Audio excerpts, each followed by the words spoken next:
going to talk about now are the types of standard light that we're going to see in 3D Studio Max and we're going to be using. Remember I spoke a little bit earlier about the fact that we could use standard lights for direct lighting techniques and for global illumination techniques.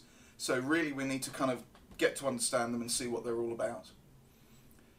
When I want to create a light, I'll come up here to my Create tab and I'll move along and you'll see we've got the icon here for lights. So I'll click on that and automatically I'm taken to these things called photometric lights. Now for the moment we don't need to worry about photometric lighting, we are going to be talking about it a little bit later on, but what I want to do is from this drop down pick standard, and you can see here we've got some standard light types. Now first off, the things I want to discount are these two at the bottom with the Mr. Area Light and the Mr. Area Spot. This stands for Mental Ray. Okay, we're not using Mental Ray at the moment, we are staying with the standard scanline rendering system that ships with 3D Studio Max. Although Mental Ray does ship with it, we won't be talking about that until after we've gone through the standard light. So just ignore those for the moment. And we really want to look at this collection of 6 up here. And really, there's only about 4 in there that we want to talk about. And of those 4, we're only going to really talk about the Spot, the Direct, and the Omni Light. The Skylight has its own section that we're going to talk about.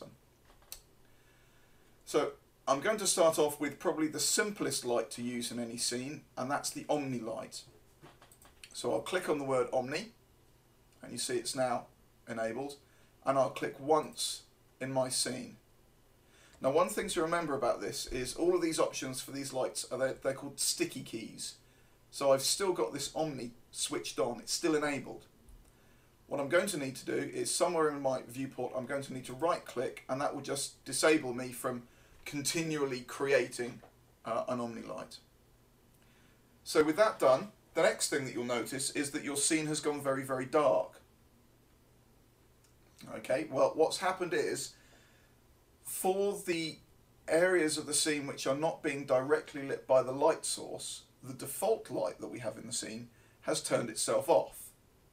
Okay, now there is an urban myth that I've heard for quite a while now actually, that says that the default light is completely turned off at this point. The default light is not completely turned off at this point. It is simply turned off for all surfaces which are not being directly lit by the light that you have just put in the scene. I appreciate that this sounds a little bit like gobbledygook, but it will start to make more sense as we go through the tutorials. So just for the moment, bear in mind that you haven't actually turned off all the default light, only for the areas that aren't being lit by this particular light. So let's have a little bit of a look at this light itself, shall we? I've created it in the perspective view, and subsequently it has been created with its pivot point directly on the ground plane, which means that half of it is illuminating upwards and half of it is illuminating downwards. The Omni Light being a light type which illuminates in a 360-degree sphere, or from all 6 degrees of movement, if you will, whichever way you want to look at it. One thing you'll notice about this is that you can see here that the light source from these objects appears to be coming from about here and is being cast up and out. If I select that light and I pull that light up, you can see we're lighting more and more of the scene as we go up. So we get to say here, and we're now seeing that the scene is actually quite well lit, but there are still some quite dark areas around here. Again, something that you shouldn't confuse this with, which is what you may well think in the real world, is that these areas of darkness, these dark areas on the teapot, are not areas of shadow. They are actually areas that are not being lit, and that's the difference. Do you remember when I spoke about the diagrams of direct lighting and I said that we had a direct light source and there was a vector ray that goes from the light and hits a surface? And once it's hit that surface, it lights it. And then any other surface after that, if it's not facing the same direction as the light, won't be lit. Which is why we need global illumination, because global illumination allows these rays to bounce around until everything is lit in these sort of back and dark areas. So that's why we have global illumination, because with the direct lighting techniques such as the ones we're seeing here, you can end up with very dark areas in your scene.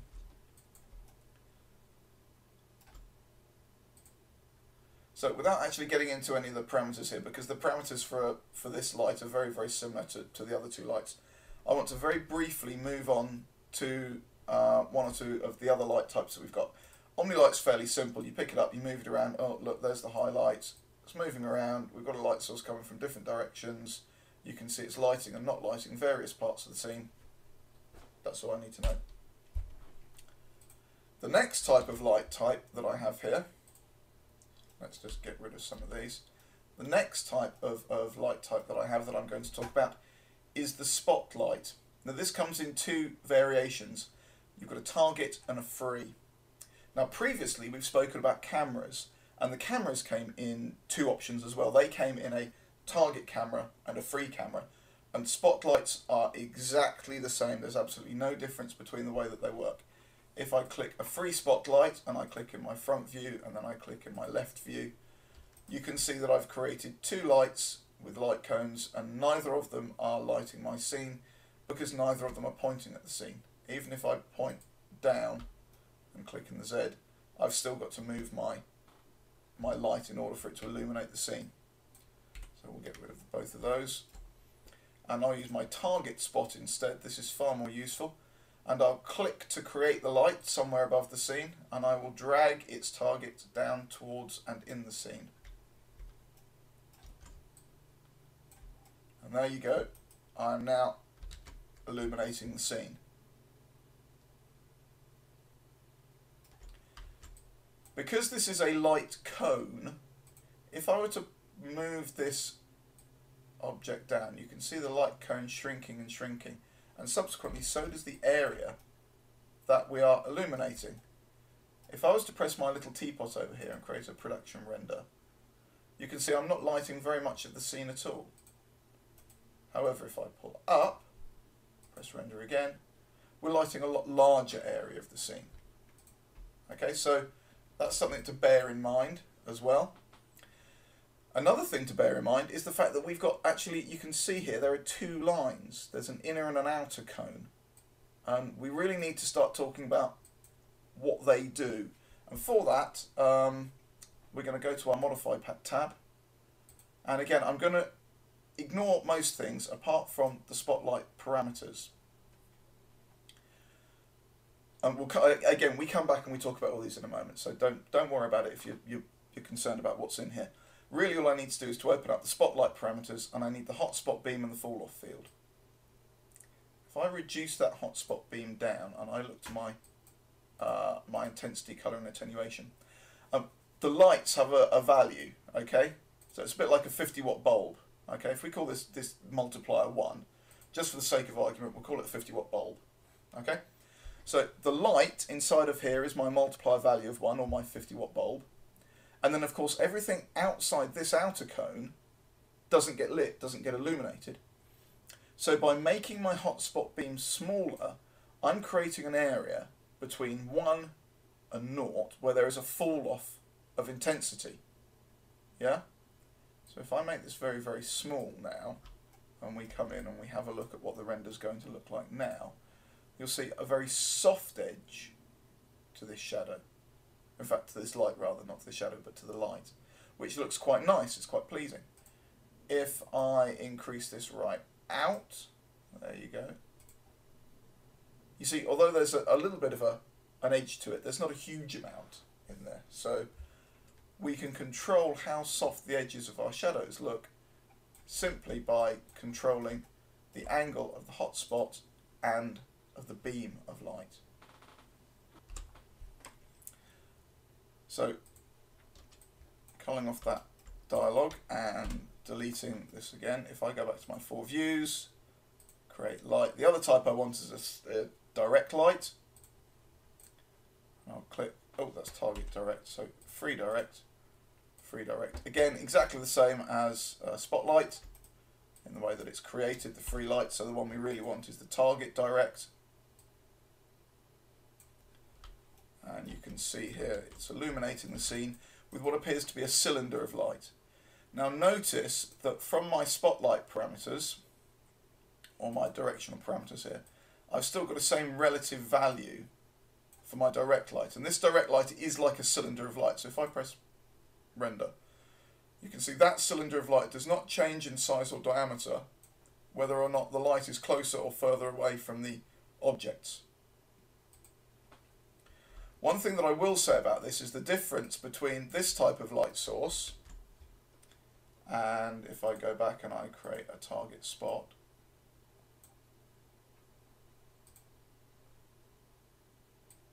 is shadows. When you come to create shadows, okay, let's show cone and let's show cone there. The direct light produces parallel shadows as if they are from a far off light source, such as, for example, the sun.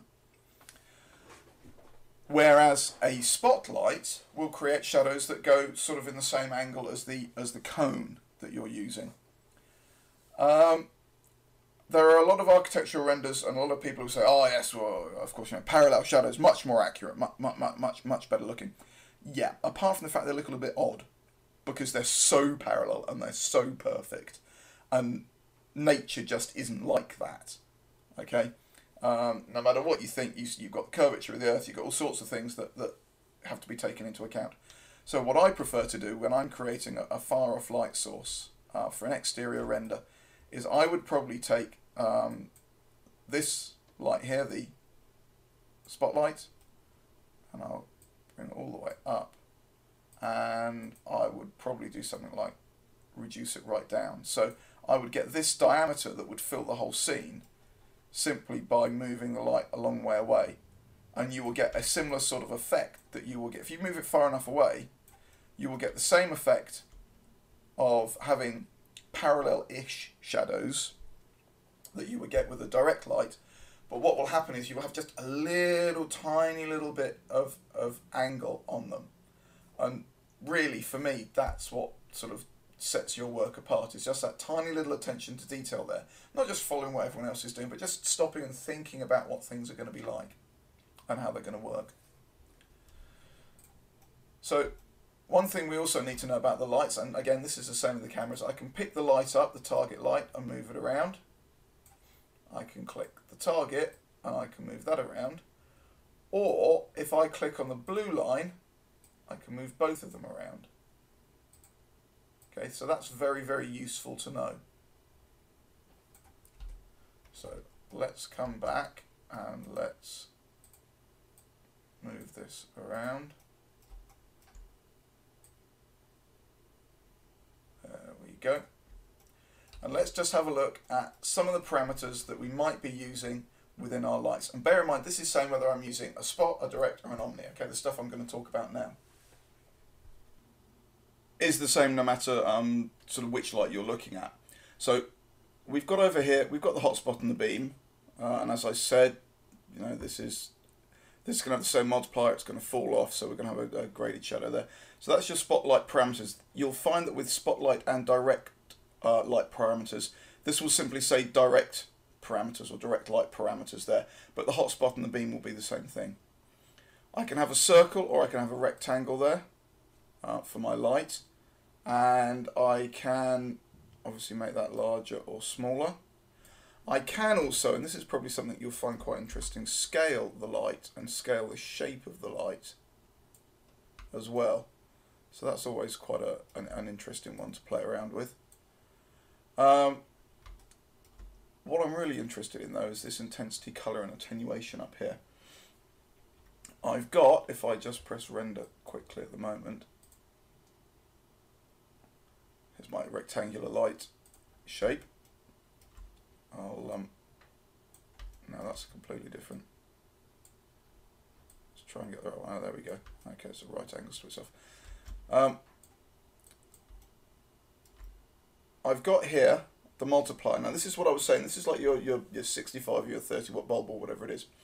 It's kind of a made up number, which doesn't really help us a huge amount. But bear in mind that if this is a value, if what we're seeing here with this value of 1, when I render, if that's a value of 1 with the multiplier, if I take this just to a value of 2, You can see it's already getting blown out. That's way too bright. So we want to try and keep our lights down at a sensible level. That's the first thing. The next thing is about colour. And when we talk about lighting schemes a little bit later on, we'll talk about sort of 3-point lighting. And really what you don't want to be doing is leaving your lights at a pure white.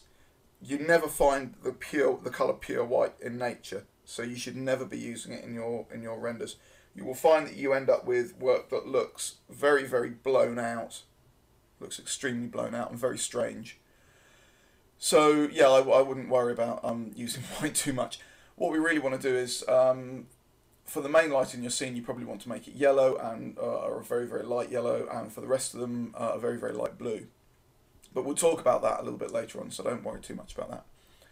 Decay is the next thing that we really want to look at. If I was to take this little teapot here, and I'll press shift and I'll drag him up a little bit, and I'll make maybe 9 copies or so. Okay. Okay, that kind of goes above the light, so I'll kill all those off. There we go. Got half a dozen copies there. If I render this now, you can see they all look pretty much evenly lit on this this surface here, or this side here. All evenly lit, because there's no decay on the light. If I show my decay, and I put it, say, about halfway down, we've still got no decay on there until I go to inverse. Okay, now the decay starts here and dies off there. So when we press render again, you'll see it's all about the same to about here, and then it starts to get darker as we get lower down. To really accentuate that, I'll turn this to inverse squared and render again. And you can see that the light is dying off in its intensity as we get sort of further down the light cone. Now this is to help us simulate a real light. In real life, if that was I admit, a square torch, then as I was looking at things closer to me would be brighter and things further away would not, they'd be less bright.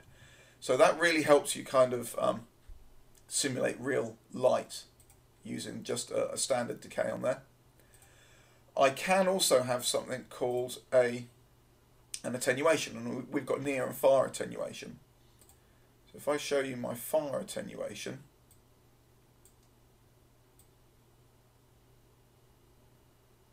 this is quite an odd one. We're going to start dying off there and finish dying off there.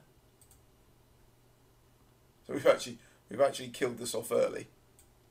Yeah. So this is like the decay, but we're saying we specifically want decay between here and here. We want the decay to start there and we want it to finish there.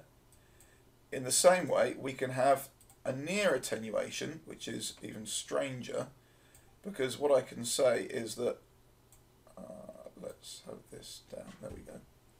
My light between here and here will not illuminate, and it will start to illuminate between there and there. So in actual fact, we'll only have a multiplier of 1 between this one here and this curve there, which is going to look very, very strange.